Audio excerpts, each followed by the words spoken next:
na naman tayo for today's video. Biyahe ulit tayo sa Bukidnon at itong dinadaanan natin, hindi talaga ako magsasawain nito kasi ang ganda tingnan ng view. Tingnan mo naman yung mga puno, yung mga mountain, talagang hindi ka magsasawa pag ganito ang tinitingnan mo araw-araw, di ba? Kaya every biyahe ko talagang nagbibideo ako sa ganitong mga tanawin at nandito na tayo sa may Jollibee kasi mag-breakfast kami bago kami pupunta sa BIR at yan ang aming mga ulam at nag-hot choco kami para mainita naman ang ating tiyan dyan. At pagkatapos namin kumain, nandito na tayo sa BIR. At may nakikita din akong kaibigan ko dito na may inasikaso din siyang mga paper. So, yun o, i-focus ko yan o yan. At naghihintay ako sa aking next na pagtawag dyan. At yan ang aking kaibigan o.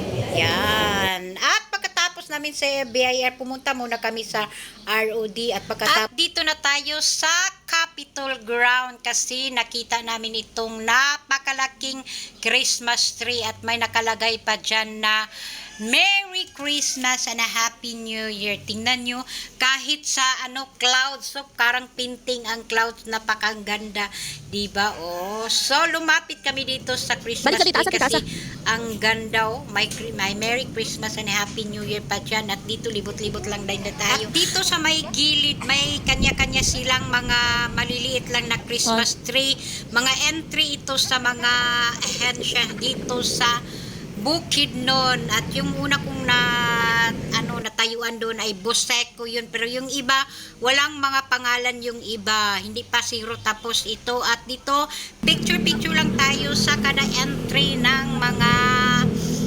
nila dito sa Christmas. So ganda, diba? Makikita mo at ba't ibang mga creation ng mga ahensya. At ito nagandaan talaga ako nito sa simple lang siya pero ang ganda, star siya, diba? O yun o.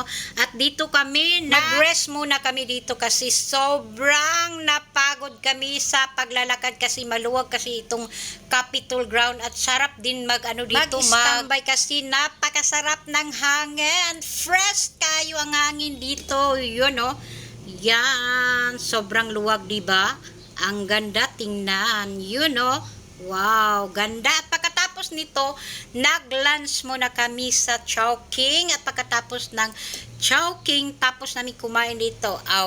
Uwian na, pero may pinupuntahan pa kami dyan na, pero hindi na sa Bukidnon. Doon na kami sa Misamis Oriental kasi may pupuntahan kami na isang mall doon na parang Venice Canal ba, yun o. Yun lang. Thank you so much for watching and follow for more. Sa next, ipapakita ko ang video papunta namin doon sa Misamis Oriental. Yun lang.